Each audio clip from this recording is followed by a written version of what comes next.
Moi, il faut savoir que je suis là d'abord pour moi, pour ma fille, pour toute ma famille, pour toute ma lignée, mais aussi pour toutes les personnes qui ont été victimes de viols, qui ont été violées, hommes et femmes qui ont été violés.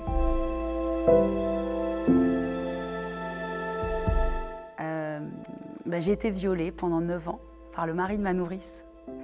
J'ai été gardée par ces gens-là de mes 3 mois à mes 9 ans. En 91, voilà, mon frère donc arrive et je suis après plus gardée par ces gens-là. Et là commence vraiment tout ce mal-être. Je veux mourir, j'avais 9 ans. Personne ne m'aime, je veux mourir.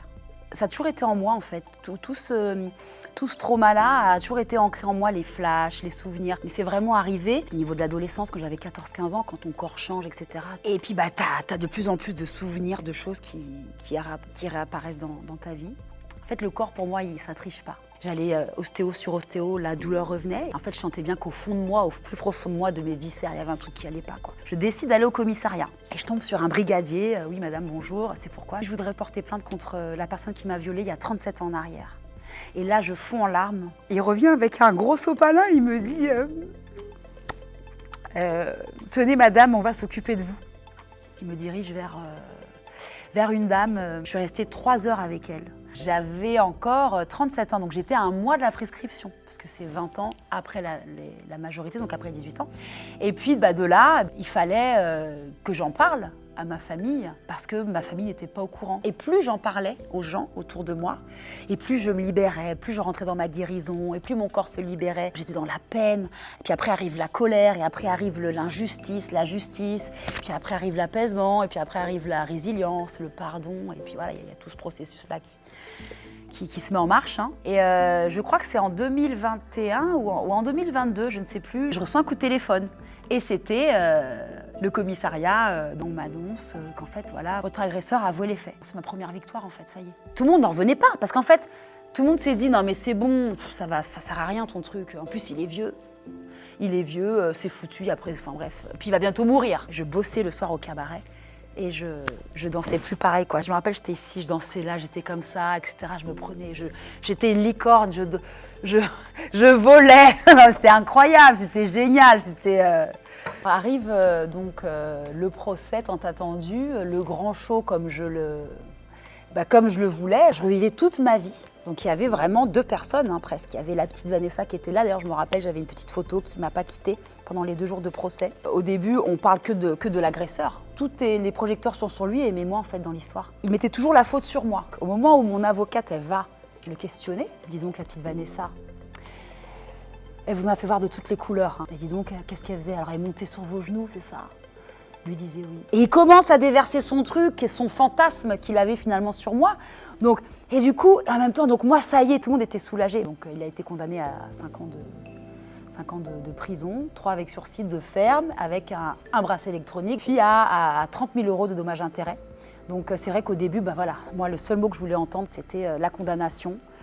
Fait de viol sur Vanessa. C'était très important pour moi, c'est vraiment d'entendre ça, que ça soit vraiment posé. Je sors de cette épreuve, arrive le moment donc des dommages-intérêts. Et donc je reçois un mail 1 mois après de mon avocate qui me dit écoutez, il faut qu'on se rencontre, etc.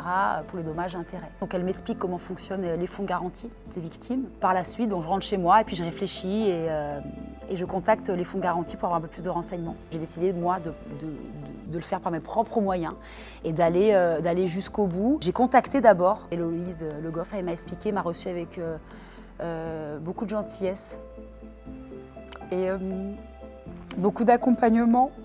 Et c'est vrai que ça a matché tout de suite. Du coup, Héloïse m'explique et me dirige vers un autre service où mon dossier va être pris en charge. Et il a été pris par Stéphanie Beaubillier qui m'a accompagnée pendant toutes ces procédures. Je pensais que de remplir le dossier, c'était assez compliqué. Puis en fait, pas du tout. Il suffit de remplir quelques documents. J'avais déjà tous les documents que mon avocate m'avait transmis. Et puis un RIB, carte d'identité. Voilà, donc le truc super simple. Et je décide du coup de déposer mon dossier au tribunal de Versailles. Quand j'ai reçu le document, j'ai dû me faire une méditation. Et donc j'étais me reposer 1 heure ou 2. Je suis revenue dans la nuit, il était 2 heures du matin. Et j'ai pris mon stylo. Et là, j'ai signé en fait.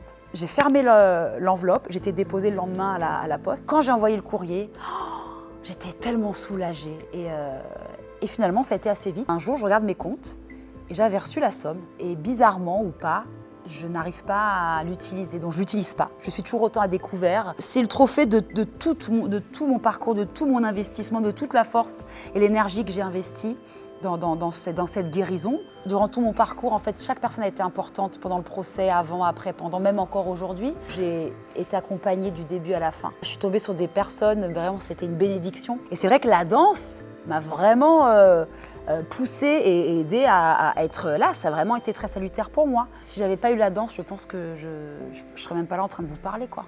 Je donne des cours de danse. C'est un concept qui s'appelle Liberta Danse. Donc j'accompagne vraiment les personnes qui ont été victimes d'abus, de viols, de maltraitance, etc. À pouvoir libérer leur corps et à pouvoir s'exprimer. Et c'est vrai que ce que j'ai déposé là, mon histoire, c'est pour tout le collectif, pour toutes les personnes qui ont pu vivre ce que j'ai vécu.